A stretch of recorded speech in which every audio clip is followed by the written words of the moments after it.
Epiphany of the Lord Catholic School in Katy has a new principal, so we figured we'd bring him in to tell us a little about his new role and his thoughts on the value of a Catholic education. Joining me is Josh Kallus, previous assistant principal, now the new principal at Epiphany of the Lord Catholic School in Katy. Josh, thanks for coming in. Appreciate it very much. Oh, thanks for having me. Appreciate being here. Yeah. So tell me a little bit about, you're previously the assistant principal. How has that kind of helped prepare you for this brand new school year? I can imagine, even though it's the summertime, you're very busy trying to get everything ready. For sure. The summertime, everything's preparation for the new school year. Starting as the assistant principal there, it's a little bit easier. You know the families, you know the students already ahead of time becoming the principal. It'll be my first time being a principal in Catholic schools, so that helps out quite a bit. You know, having that feel, that comfortability, being able to come in and you already know half of what's going on. Yes, it's a new role, taking on more of that advancement, that admission, that mission side of it, rather than the day-to-day dealing with students and teachers. You're taking that kind of overall mission of Catholic schools and Catholic education more into what you're doing each day. Tell me, for people who are unfamiliar with Epiphany of the Lord, give me a brief overview. You guys are located in Katy? Yeah, we're right off I-10, right off Fry Road, off Highland Knolls. The school, we're going into our 8th school year this year. We've had 2 graduating classes, so this will be our 3rd graduating class. Back when it first started 8 years ago, we started with 90 students. This upcoming school year will be right around 475, 480 students by the time we start in August. Pretty much at capacity from pre-K 4 through 8th grade. Has it been challenging trying to sort of, as a school grows, trying to get everything in where it needs to be and handle all the different students? Sure. I think there's, with anything that's growing, whether that's in education or business, there's always going to be those growing pains at different times. Whether that's with students on a day-to-day basis or finding those mission fit families, all of that happens.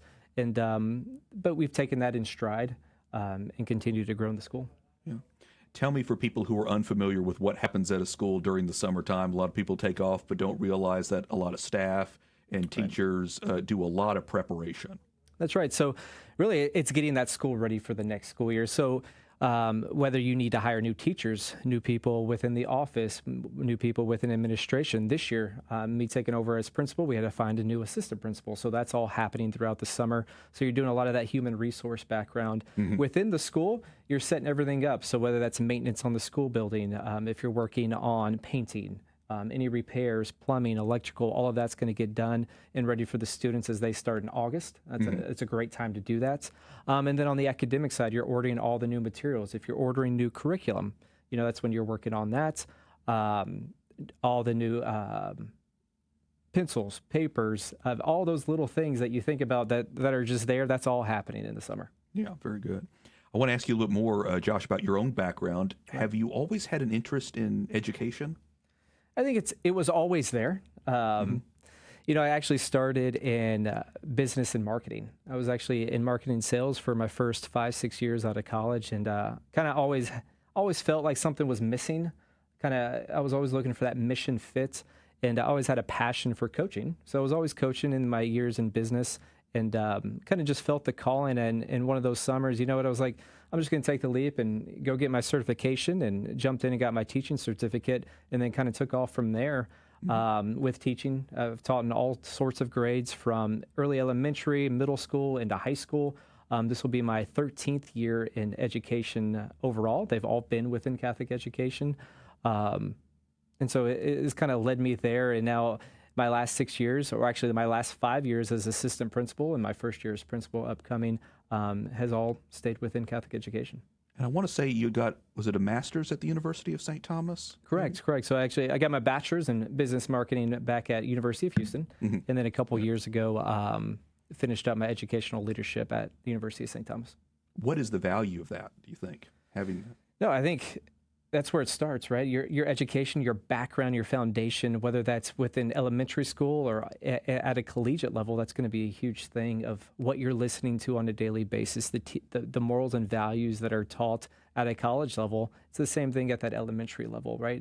If you're instilling that within yourself later in life or at the beginning of life, it's always going to be there. And so being able to find that educational leadership within a Catholic organization, I can continue to fulfill that in what I'm doing now. Tell me, let's expand a little bit more on that and talking about Epiphany. When you think about a Catholic school and being able to kind of instill those Catholic values, what does that mean, Josh? How do we take what is normal curriculum and have a Catholic element to it? Right. I think it all goes back to, I think it starts with family. It's huge. I think it all starts with family. When a family decides to send their student to our Catholic school at Epiphany or any of the Catholic schools within the Houston area, they're expecting those same morals, those same values, that same culture that they're instilling in their child at home. We're going to be doing that on a daily basis at school as well. And I think having that that comfort, that blessing that those families know that's happening with their student, that's huge. And it's not just where that students come into our school for a 30, 45-minute religion class. That's that faith, that Catholicism is being instilled from the moment they step on our campus at 7:30, 8 o'clock in the morning when the bell rings, till 3:30, 4 o'clock when they're leaving, or even after school if they're staying for athletics. That faith life is integrated within their math courses. It's integrated in their science courses. It's integrated in PE out on the field or in athletic in their games after school. It's that constant, right? And your goal and your hope is that you're showing these students that faith, it's not just something to be turned off and turned on right when you're learning during your religion class. It's something that should be going on all day long, praying in the morning, praying in the evening, praying in the afternoons. All of that's happening. And so that overall goal of Catholic education is going to be forming that disciple, forming that future saint. Hopefully as they move into their high school, college, as they start their families, they're always able to come back on their foundations of back where they started and hopefully instilling that in their children. I'm glad you had mentioned the family, Josh, because family is so important. We feel on this program love to highlight it as sort of a building block to society, having a good, strong family. Do you mind telling us a little about your own family? Where do you live? No, I was born and raised here in Houston, so I'm a native Houstonian, kind of raised out in the Cypress area. A lot of my extended family all live here in Houston. I'm married to my wife, Megan. We've been married now for 7 years, or almost 7 years here in July. I know she would get upset if I didn't say that.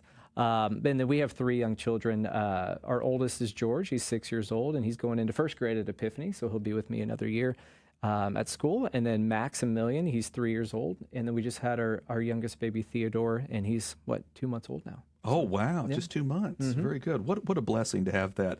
I want to ask you then, just as a dad, can it be overwhelming you and your wife trying to handle all these children and your responsibilities at the school as well? Oh, I think for sure, right? It can get overwhelming at times, but you kind of put everything back into faith. I think that's what's awesome with being able to raise your family within a faith-based within Catholicism. That's awesome. And being able to take my son and him experience that just like I did growing up, it's huge. So just remembering to take everything back to our Lord, right? That's where it all starts, and being able to find a time in the day to take the time and like, hey, Lord, I know it's a little overwhelming right now. I just need to find peace. And, you can do that in your family life, and you can do that at school as well. Amen, Josh. I feel like a lot of people are missing that and their family in our secular culture. They just forget or don't know how important it is to be rooted in Christ. Prayer, even just regular prayer on a daily basis, how that can have an impact as well. So then I'm assuming you said that because of your eldest child going to Epiphany, I'm assuming you live fairly close to the school, go to Mass there, or where do you guys? Actually, I still live kind of in the Cypress area for the most part, so it takes us 10, 15 minutes in the morning, afternoon. It just depends on the traffic. Yeah. We're actually parishioners at St. Maximilian Colby, off Beltway and West Road. Okay, very good. And so previous to being at Epiphany of the Lord, I know you also worked at another school, so it was John the 23rd College? Correct. So, I started actually my teaching career at St. Anne's in Tomball. Taught out there for 4 years, teaching middle school and later elementary grades out there. And then I spent 5 school years at St. John the 23rd, teaching AP US history, economics, and I was also the soccer coach out there. And then now the last 6 years I've been at Epiphany. On a side note, how much fun was it to be a soccer coach? No, it's always fun. It takes me back to being in high school and college, and you're able to, run those same drills, have that same experience, taking those kids to tournaments, out of town, all that kind of stuff. It's definitely a different world. It's awesome. It's awesome to do.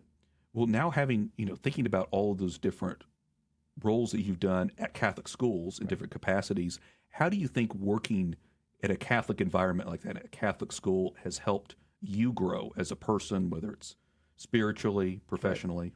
No, I think starting off, it's spiritually, right? Being able to have that access to daily mass, being able to go with 500 students to mass on Thursdays. That's when we go. I know every school has a different day. When we go take all of our kids at Epiphany to mass on Thursday, being able to experience that with a 4-year-old and then a 14-year-old at the same time is awesome to see. Being able to instill those different Catholic traditions, whether that's with our living rosaries, being able to go to adoration with some of our middle school students, and it's not just for our students. I'm going there with them. Our teachers are going there with them. Being able to do those things, you're not just helping those students grow in your faith life. You're enhancing your own at the same time. If you just now joined us, I'm talking with Josh Kallus, the new principal at Epiphany of the Lord Catholic School in Katy. Josh, I want to give credit to the clergy members at Epiphany of the Lord as how they might get involved from the church into the school. And I think how important that is, clergy members support a Catholic school. Tell me about if the clergy members make regular appearances or, how they're involved at all. They do. Father Tom Lamb, he's been the pastor. He's been at Epiphany, I think, 13, 14 years. He was a part of creating the school out there as well. So he's a constant around the school along with the parish. So he's always coming around. Father Ian, he just started as the parochial vicar a couple months ago. So this will be his first experience with a school starting here in August. And so I'm sure we'll see him quite a bit. And then the deacons are at our daily mass. Deacon Walker comes in to our daily classrooms every Friday. He sets up times to come read to the students. He sets up times to run our rosaries for us sometimes, to help lead Stations of the Cross. So they're always around in different entities. When a student graduates, finishes up at Epiphany of the Lord Catholic School, what do you hope that they take away?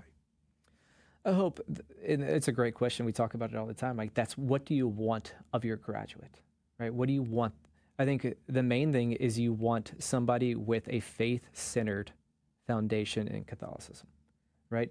Everybody's faith life takes different roles. Academics is always there, right? We're a school, so academics is there, but what do we add on compared to a public school down the street? It is that faith, right? So we want that student going into high school being able to jump right into their campus ministry, being able to jump right into service because they've had those experiences at an elementary, middle school level. So being able to be that next disciple, to be that next saint at the high school level, and then hopefully they take that into their collegiate time as well.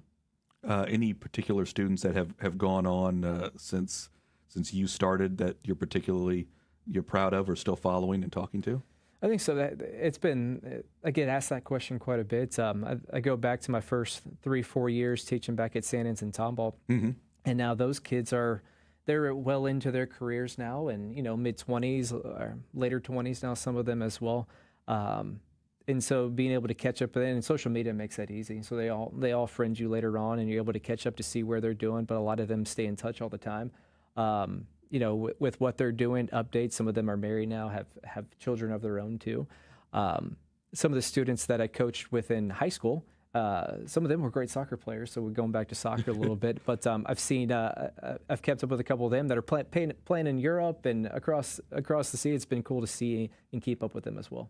Well, now that you're not the soccer coach, is it tough trying to get in some exercise or do a little bit of having some fun with that? I think with the little kids at home, you get plenty of exercise, whether that's wrestling on the ground or going outside, playing on the water inflatable, whatever it may be. Right. There's always exercise going on. Yeah, definitely. Tell me about just in general then about the joy of just being a father.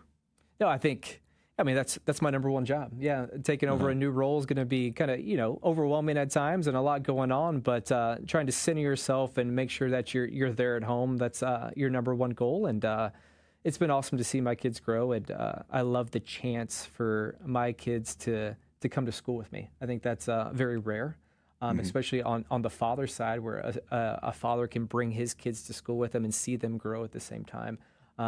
This was my first year doing it, with George being in kindergarten this past year.